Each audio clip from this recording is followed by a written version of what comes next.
Hi, y'all. It's Kit. Um, this is the first video that we're doing. Um, Hopefully, the first of many. We're going to have different topics and whatnot along the way. It's kind of hard to do. I mean, when you're sitting around a table talking to all your friends, you kind of bounce off each other different ideas, and it's really hard just to sit and talk to a computer screen. Of course, those that know me know that I sit and talk to myself all the time. I even answer myself. So if me, myself, and I get into a fight, somebody call for help. Anyways, I've had a lot of people throw at me different ideas and different topics that they'd like to bring up, and we are going to get to quite a few of them down the road. I was just talking to Kathy earlier tonight, and I think tonight I'm just going to kind of talk about what's on my heart and what's in my mind, and where it goes, who knows. Um, I know we talked a lot about getting clean and what it's like and what you have to do and what you have to face, and there's so many different things. And unless you've ever been there, you don't really get it. You don't understand it. You can try to. Just like there's many people out there who have loved ones who are addicts, and they don't understand the trials and tribulations that you go through loving your addict. Um, and that's other topics that we'll get to as well. And we're also hoping that down the road we'll be able to get some guest speakers, maybe some people that'd be willing to come on and tell their stories and whatnot. Anyways, Kathy and I were talking about facing our demons and facing things that we have done during our addictions is really a hard and a scary thing. I know for one, in getting clean, I've had to make a lot of amends. I didn't always do things that were right and things that I'm proud of. I've lied, I've cheated, I've stolen, I've manipulated, I've done whatever I had to do to get what I needed at that time. And those of you out there who are addicts, recovering and or still in active addiction, understand where I'm coming from with that. And it's really hard to look back and take that personal inventory of yourself and get honest with yourself, let alone get honest with the other person. That's very hard because sometimes that other person isn't always receptive to your apologies or your attempts to make those amends, and that makes it very hard. But you still have to do that. And even if they don't forgive you, you have to learn to forgive yourself. Otherwise, you can't move forward. Again, I'm probably bouncing around. There's so many things going on in my mind right now, things I'd like to say, things I'd like to touch base on, and so just bear with me.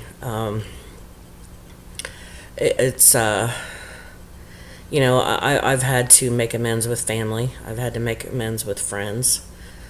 Some have been forgiving. Some are still very judgmental. Some still look at me as if I am deep in my addiction and the behavior that I was in then. And that's okay, to each their own. I can only be who I am and be as open and honest as I can possibly be. And if they cannot accept that, then I have to be able to move on. I have to be able to forgive myself for my actions. That's a big thing, is self-forgiveness.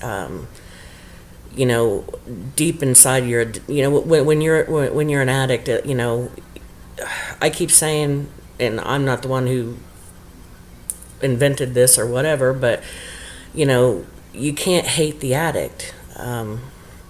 Don't hate the addict. The addict hates himself enough. They need that love and support. And what I mean by that is, we know we're doing wrong. We know that, what we're doing is wrong. The things we're doing is wrong, not just to ourselves, but to other people. A lot of people also think, well, they're higher in the Georgia Pines, so they're fine, they're happy, they're whatever. Even in our active addictions and using and being high. I know myself, for one, I was very miserable. I was probably most miserable the higher I was.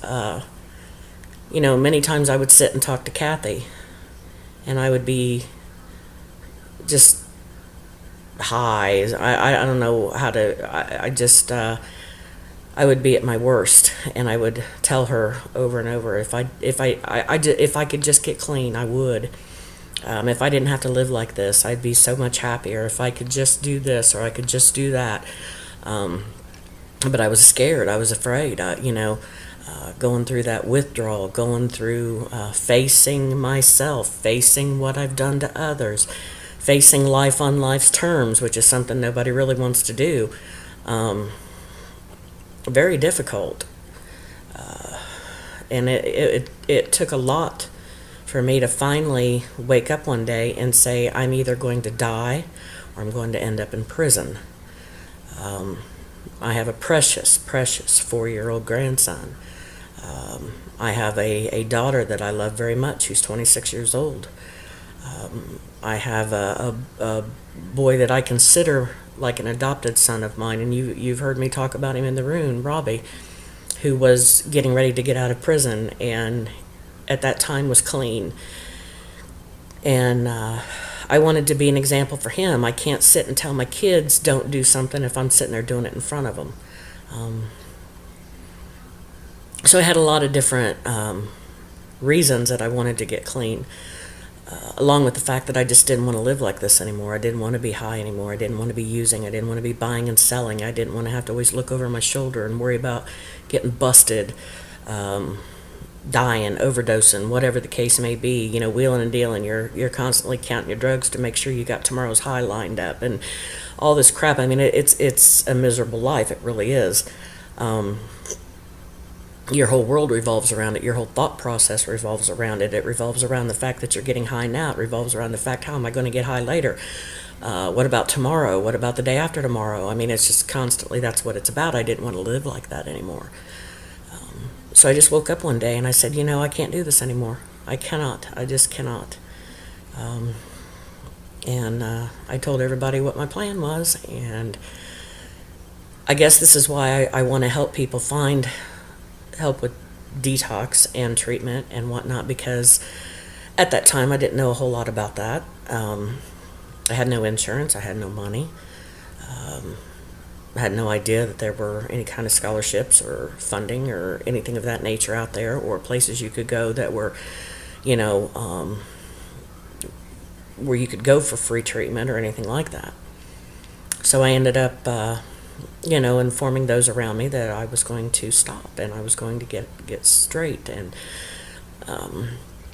I got a lot of support, a lot of, yay, good for you. And then I got a lot of, yeah, whatever. Give me a call if you need some crap later, I'll hook you up. So I ended up pretty much, I detoxed at home by myself. And I don't recommend this at all. It's dangerous. I probably skated by several times throughout my detox where I was probably pretty close to some major things going down. I thank God above for looking out for me. Did it at home. I ended up locking myself in my bedroom for about 10 days and detoxed. Prayed for death. It was awful. But I made it. I made it through the grace of God. And it was hard to do because everyone around me was still using. I was basically getting clean in a house where others were still using. And it was very difficult knowing that on the other side of that door, all I had to do was walk out there and be okay. But again, like I said, I do apologize because this video is just kind of all over. I'm just kind of speaking out of my mind. Whatever pops in it is popping out, and trust me, with me, you just never know what's going to pop out.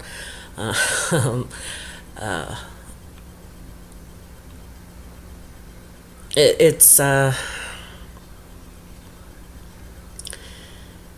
I didn't realize at the time either just how bad this epidemic was. I thought it was just maybe me and my small circle of friends that were doing it. I knew other people did it, but I didn't realize what it was until I got clean, and I really started facing things and reading about it and listening and getting involved in groups and all of this about how bad it is out there. And it breaks my heart. Here recently, it hit home pretty hard for me. Robbie, who I was talking about, and it's kind of a long story, but I ended up taking Robbie in, and he's kind of like a adopted kid to me. I'm friends with his mom and dad and his family, and I love them all dearly. We're all kind of family. Well, and the simple fact that he's also Weston's father, so we're all kind of tied together.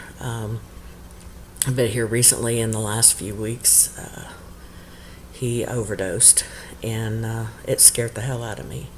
It hit home even harder than it already had prior to. And as most of you know, the doctors had said that had it been 5 more minutes, the Narcan would not have worked on him and he wouldn't be with us today. I do ask for prayer for him. I think he's in denial of his usage still, and he is in county, so he's safe for now, and I'm hoping he snaps back. He's such a brilliant, kind, loving kid. If he would just tap into that, and for Weston's sake, as well. But it seemed like during that couple week period, just in the small town that I'm from, which is Wabash, Indiana, we'd had several overdoses and had lost quite a few of the young kids.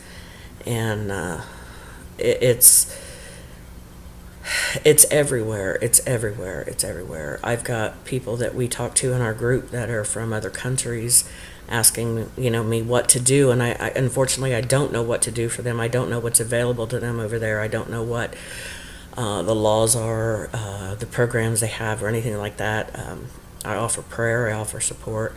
I want you all to know that I love you dearly. We all do in our group. We have an amazing group. I'm very thankful for each and every one of you. Without you, we couldn't do any of this. I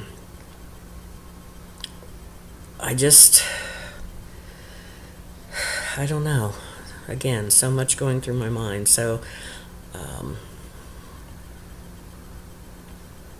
I want you all to know that, first and foremost, that I love you.